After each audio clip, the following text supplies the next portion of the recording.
animator, YouTuber, former politician. I didn't even know that. What? Didn't even cover that. Get that one quite in. You know that, you asked me. Political analyst and media personality who rose to prominence in 2019 when he finished third and won the Viewers' Champion vote in Channel 4's hit reality series, The Circle. The other day I was on a panel discussion in Leeds, the Leeds Festival of Ideas, very exciting, and we were talking about reality TV, and Rylan was egging me on a little bit, which is very sweet of him. Let me play you a section here from the beginning of the panel discussion. You are perhaps rare in the field of reality stars in that you had a long and storied academic career before you went on to reality TV. When you went on to The Circle, what drew you to The Circle, and did the experience match your expectations? Oh, this is very naughty of you because you've asked 2 questions. No, I just did dashes. No. So what drew me to The Circle? Nothing. Because while Rylan was watching television, I was in another country. And I didn't have the linguistic capacity to watch reality TV in Greek. But no, I was headhunted, and I knew nothing about reality TV. I hadn't seen it. I hadn't acted in it, obviously. I had heard rumours, and they were fairly dark. And so I was in Cambridge. It was a very wet day, and I don't know whether you know about Cambridge on a wet day, but on a wet day in Cambridge, you'll say yes to anything. And somebody asked me,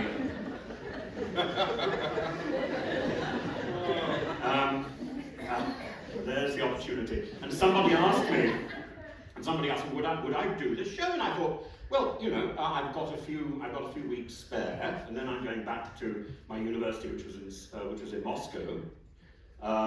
I was having a very dodgy time there, and I'd even met Mr. Putin.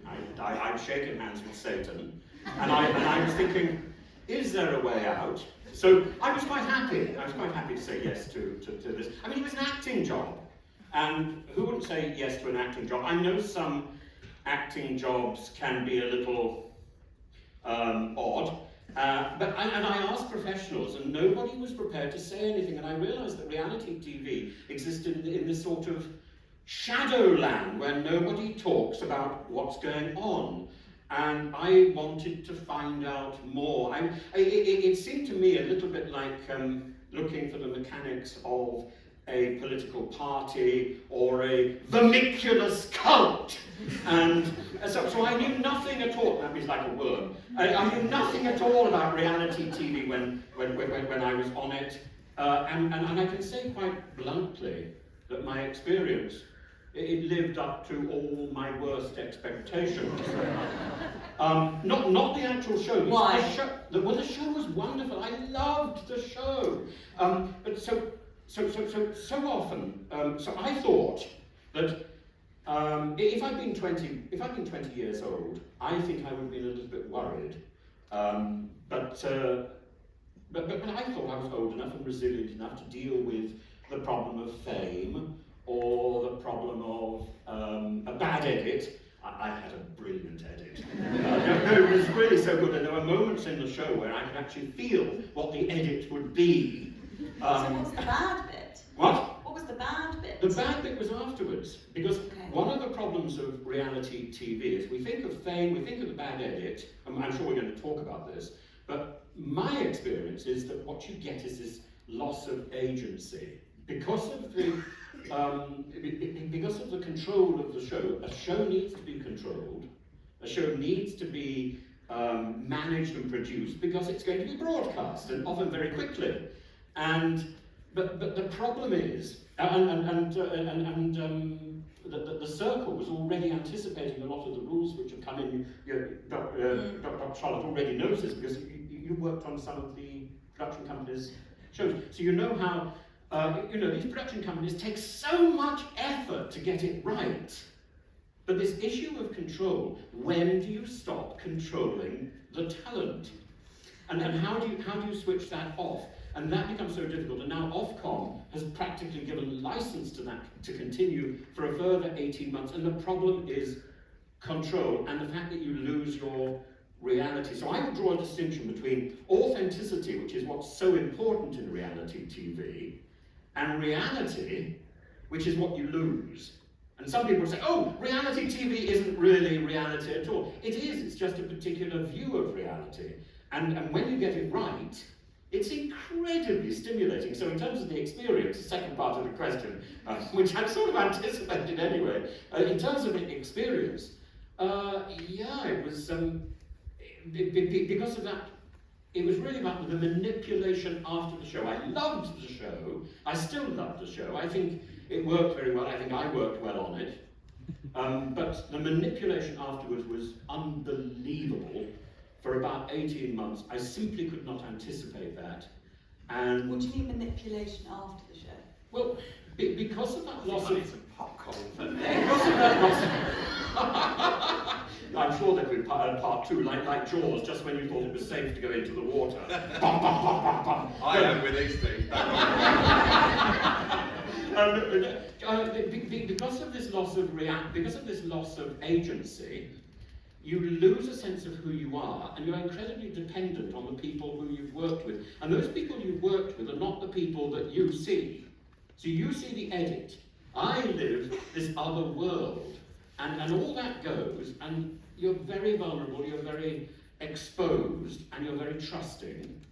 And I felt people took advantage of that. I felt it was very difficult to get back to who I was. The reality, yes, very difficult to recover that reality, and I did it. I did it. I feel very proud of it. But it's taken 5 years and a bout of cancer, and I think I'm one of the lucky ones. And because I won, I feel I need to speak out about the enormous number of people who've suffered so much. I mean, so many. Okay. Real Can I problems. pause you there and jump to Yeah, Charlotte? So, what tips? And I think the real problem with reality TV, and something which I've said a few times here, and something which I would like to examine a lot more, is the media obsession with trying to fix the problem. The problem hasn't been fixed because it hasn't been addressed, and Boris Johnson truncated or stopped a parliamentary committee when he called the election in 2019, and that committee was never reconvened. It was looking at the problems of the Jeremy Kyle and Love Island and the tragedies that took place. And I think there's a need to reconvene that committee and to look again at the issue that I've raised, which is about the loss of agency, which is about, because I think this covers all forms of reality TV, from small programs like the one I was on called The Circle, to bigger programs like Strictly Come Dancing. And it covers not only the people that you see, but also the people that you don't see. And there are stories about runners and producers suffering difficulty in production. Why? Because the stress level is astronomical. The demand to get this out, the demand to control what is essentially a chaos. And one way that the television programs have found to control is to cast stereotypes and then add tricks to provoke these stereotypes into action. I think that's a little bit cheap, and the way it's kept new is by changing the environment, by changing the scenery. So now you've got a pile of people locked into individual rooms, then you've got people locked in a house, then you've got people locked in a castle and dressed up in funny capes. But essentially, once you come out of this environment, that stress continues. Why? Because in order to make that program, you have surrendered your agency, and you can't get it back very quickly. You surrender your agency also when you're in the theatre, when you're on a film, but you get it back because the audience gives it back to you, and because you're there with a group of people that you've rehearsed with, that you know, and in addition, you've got people around you who are supporting you. You have agents, you have managers, you have a union. Now, nobody, no union is prepared to support reality TV actors, participants. And I find this deeply repulsive, particularly because the Actors Union Equity, which I'm a member, but believes, first of all, that acting yourself is not acting. It's not true. Acting yourself is very much a performance. Number one, and number two, Equity combined with the Variety Artists Federation in the, I think, 1980s, and the Variety Artists Federation took the position that anybody who was performing deserved union representation. And the Variety Artists Federation went all the way back to Mary Lloyd in the early part of the 20th century. And she, in fact, led a strike of the music halls. And she was a very forceful lady. And she brought the music halls to a standstill, and was never quite forgiven for it, which is why she was never, I suspect why she was never featured in the first Royal Variety performance, the first Command performance. But we need something similar in reality TV. We need in America. There's a fellow who has set up a thing called UCAN, which is like a provisional agency for reality TV performers. I'm always very reluctant to use the term contestant because I think that cheapens the effort. It makes it look as if we're having a game and that we're enjoying ourselves. Well, actually, we're working very hard. And the problem is that if I put on sort of my academic cap, for every single reality TV actor, I think there are 1,000 young people who look on and want to emulate that person, or want to emulate that, or want to live in that environment. And of course, it's disingenuous. They think that what is fake is true, what is produced is unproduced, what is scripted is unscripted. I mean, I never saw any script, but I'm quite sure there was a script for The Circle. And what is incredibly hard work is a playful diversion. We worked 16 to 18 hours a day. We were working in the middle of the night. This is not fun. And very often people say, well, did you enjoy yourself? That is not the first question. The question is, did the audience enjoy themselves? Because when you're a reality TV performer, you are the performance. You are the entertainment. Whether you enjoy yourself, that's an add-on. Did the audience enjoy you?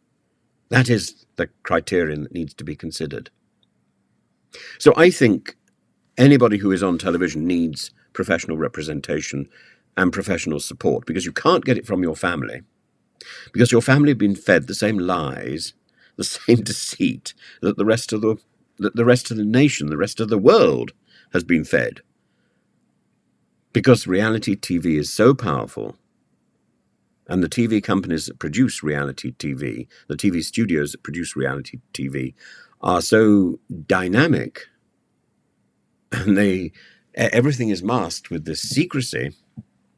Nobody thinks that the problem is anything other than you can't deal with fame, or you complain about a bad edit.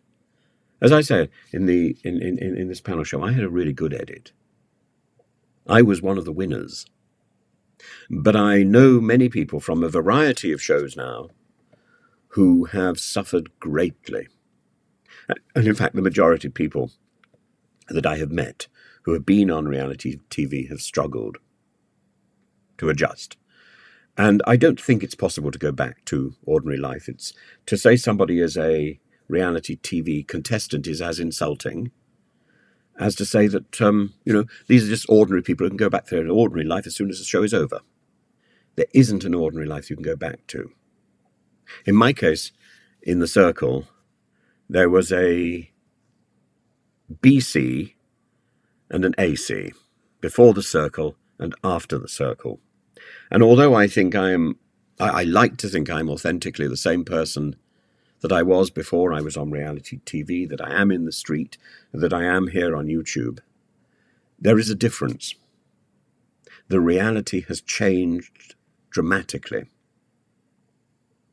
And I could no sooner I certainly couldn't go back to my university in Russia. I was given very firm advice that would be dangerous because I was overexposed. And I was quite grateful. But equally, I found it very difficult going back into teaching because you walk into a classroom, everybody has seen you on the telly. There are a few teachers who managed to do it. And I've talked to them a little bit, and I will talk to them a little bit more. But it's a tough call. And if you have the support to be able to go back into your ordinary life, that's great. But as you get older, it becomes much harder to do that. And there is an element of PTSD, and there's certainly an element of a resentment about being manipulated. Now, those of you who know me will know that my partner is a torture victim, and we talked a lot about the experience that my partner went through years and years ago in the early 2000s. It's well documented. And I did a lot of research into a thing called R21 or R2I technique, which is used by the British Army and the Israeli Army to prepare soldiers for torture, to withstand torture. It also encompasses exactly what happens when people are tortured. I know because I have talked to and I live with somebody who has been through that experience. And part of that process is a control of time, so your watches, your mobiles are taken away. A control of heat, so you are no longer extremely hot, extremely cold. You are contained in a small room. Often the room is decorated with very bright paintings. Lights are constantly on, noises, directions, when you should eat, when you should go to the loo, and so on. All of this, oddly, was exactly what happened in The Circle. I was told when to eat. I was asked when I wanted to go to the loo. My life was completely regular. I quite enjoyed it. Having been a monk, I thought, well, this is perfectly normal. And as for the zingy colours, I know they might remind some people of the sort of razzle-dazzle colours that were developed as camouflage for the First World War, but actually they're very much like the sort of colours that I wear on a regular basis. So I didn't think I would be too affected by that. But, British soldiers who've gone through this process go through it in a weekend, and they have a lot of psychological support before and after, so that they can reclaim their agency. Psychological support was only available to me if I felt there was a problem. And when I called for that psychological support, it wasn't available. And in fact, it was denied to me for 10 days. And nobody in that time ever asked me why I'd called. They made a great fuss about the fact that they would run their psychiatric support internally rather than externally in future. As if I give a damn. They were very apologetic in the end. But nobody has ever asked me why I called in the first place. And I think that's a failing. Now, many of the same people are still involved in that sort of thing, and of course they're very defensive, and of course they think they're right. And I think they're wrong.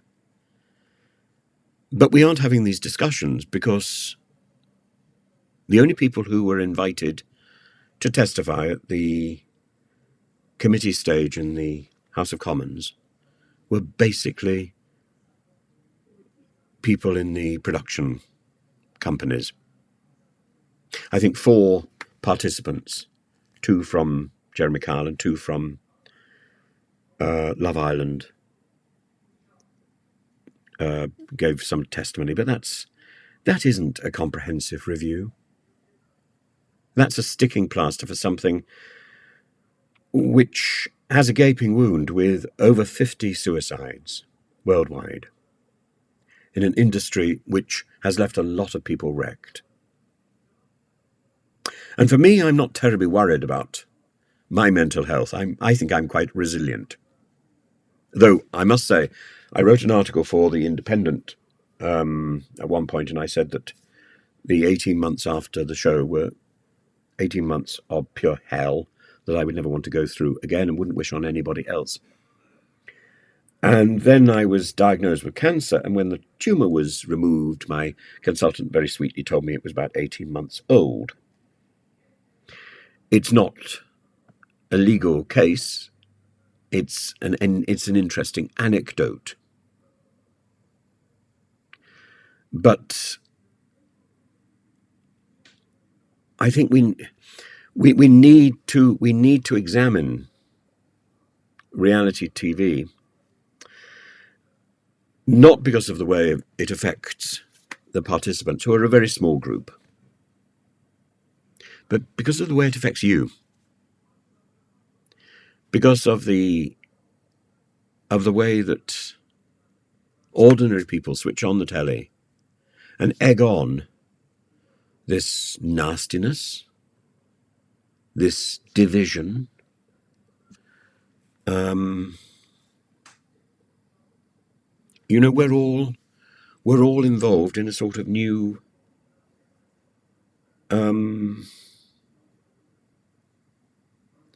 there were two experiments conducted at the beginning of in the 1960s. One was the Milgram experiment, and people were persuaded to press a button and see if somebody else on the other side of a glass would be inflicted with pain. How much pain would you be prepared to inflict by pressing this button? Of course, it was an actor on the other side of the glass. But what this experiment discovered was people were quite happy to watch, to encourage that pain. And they thought it was real. That is the origin of reality TV. If you want more of this, you need to check up there's a podcast on Audible, I think, called Edge of Reality. I contributed to it, and it's the companion to Pandora's podcast, which I think is on the BBC. And I must say, before, sort of quite apart from anything else, how much I enjoyed meeting the other panelists and meeting people in Leeds. Leeds is such a lovely place. And Carol Vorderman was next door doing her thing as well, so we had a chance to catch up there as well. And Rylan was such a joy. And I think he was prompting me to talk too much, but I don't need too much encouragement.